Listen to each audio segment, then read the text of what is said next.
Hi, hello, my friends. So glad you could join me today. I've got a gorgeous typewriter today. This is a 1936 Remington Rand 5, and I'm going to show you around and then do a typing demo for you. So I'm excited to show this off. It's been a while since we've had one like this, so it's a real treat. The condition of it is excellent. The exterior looks so pretty. There's only a few really teeny tiny minor nicks on it, but the decals look great. Everything looks stellar on this. So let's take a look at it. This is the carriage right here. And behind this is how we're going to set our margins. So I'm going to flip this up and show you that. And so right here, this is how you set your margins, and you just kind of press and drag. Now on this particular typewriter, the left margin does not work. I mean, it works part of the time, so I don't know. Let me explain. Right here, this is the margin stop. And so when your carriage goes back, it's supposed to hit this margin and then stop. But over time, these metal pieces can get worn down, and that's what has happened here. And so it's worn down enough where the margin doesn't always stop. Sometimes it'll blow right past by it. So that being said, we recommend just moving it over all the way to the left and keeping the margin there. Now these rollers on the carriage have been replaced, so they're working really well. Let's go ahead and put this down, and I'll show you what I mean about moving your paper. So there's a paper guide right here. So if you put your paper all the way against that paper guide, then that will serve as your left margin. The carriage release are these little levers right here on each side, and you just pull that in. It has a cute little bell on it. On the left side, this is going to be your handle. So I know most of you are probably used to a handle that comes out and you go this way. This one you just press down, and you'll have to press and push with your hand. So it's a little awkward, but this is a portable typewriter. And so they made it portable. And so to do that, they make the handles a little bit smaller. Now, I don't know if you can see this in the video or not, but right here is a knob. And so if you have one of these already, you may not know this, but it's just a little knob with kind of a rough end to it. If you pull that out and click it over, then that adjusts the line spacing. So this will be, one will be one space, and then if you do it again, double space. Okay? Some people want to know what this knob is. This is also the carriage release. However, it's like a carriage release lock. So if you pull this down, it's going to release the carriage, but it keeps it released. Okay? So I'm not sure what you would want that for, but that's what it does. So, okay.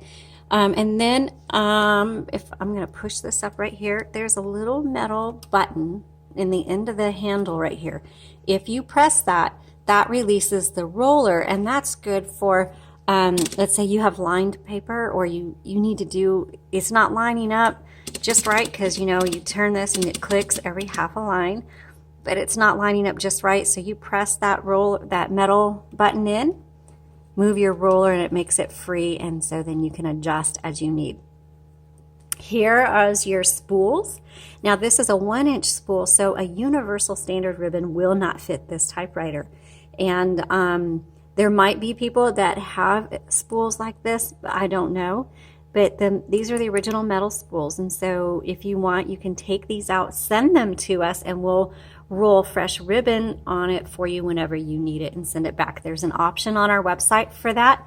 Our website is jotandtittletypewriters.com, and the option is custom ribbons.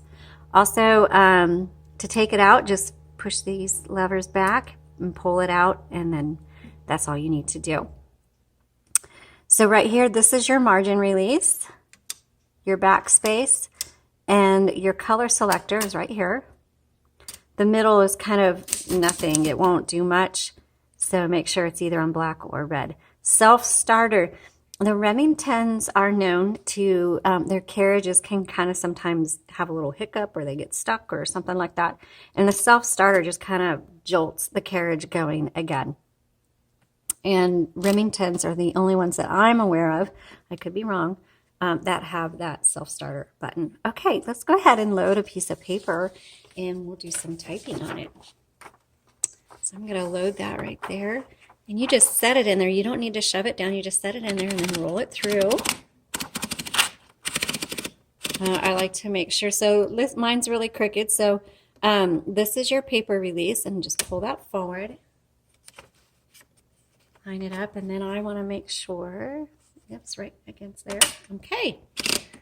Let's go ahead and do some typing. So this doesn't have a number 1, so use lowercase l. So this is a 19. Oh, let me backspace. 1936. Remington Rand. And then let's just go through all these numbers. The shift lock is nice and firm. I like how that feels. Oh, ribbon reversal. I forgot to tell you about ribbon reversal. So when you get to the end of the spool, you don't need to change it. There's a lot of ink in that ribbon. You need to reverse the direction. And to do that, there is a long bar that goes across and it sticks out on one end or the other. So depending on where it's at, so it's sticking out on the right side right now. So I just press that and now it's sticking out over here. That's your ribbon reversal.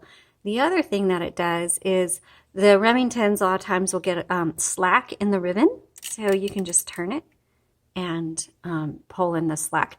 That's just, again, something that I've seen common with Remingtons. But either way, you push this whichever direction you need to go.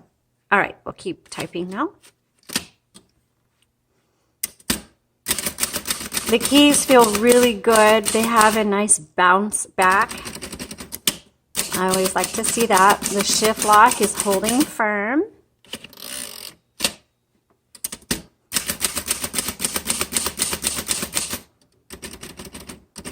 So while this types really well, it's not something that I'm going to recommend for like book writing or longer writing projects, but instead, I didn't hit the end very well.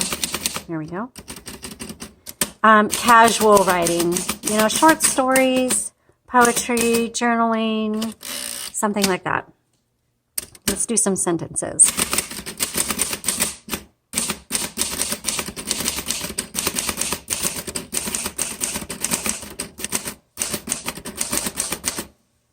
So people often ask me about sticky keys, and that's just, it's common with typewriters.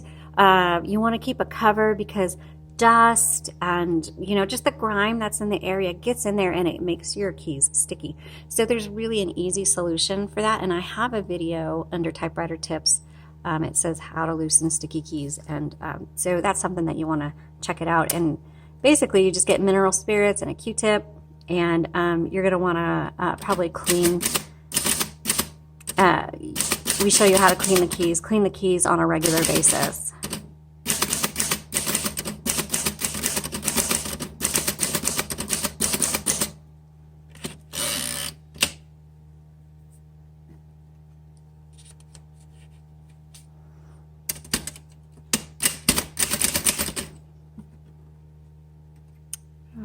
Where am I at?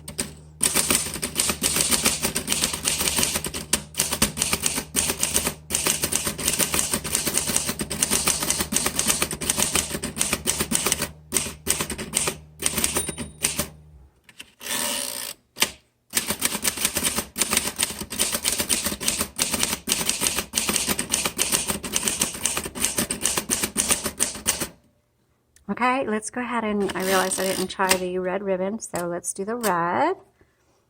This is red. Oops, backspace when you make a mistake. Backspace, type over. Red again.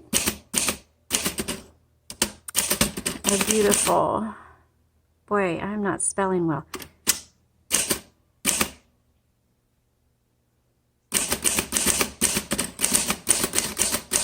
A beautiful typewriter. Sorry, I am not. There we go. Typewriter suitable for casual writing, such as poems, letters, or occasional, backspace. I'm not spelling. I'm the worst speller when I'm doing videos. Occasional use. Okay, so this is gorgeous. 1936. Wow, that was a long time ago. And it works well. Not only is it beautiful and aesthetically pleasing, but it's very much a usable typewriter. Thanks so much for watching. We sure appreciate you guys. Like our videos, subscribe, visit our website, and leave some comments or questions. Thanks so much. You all have a great day.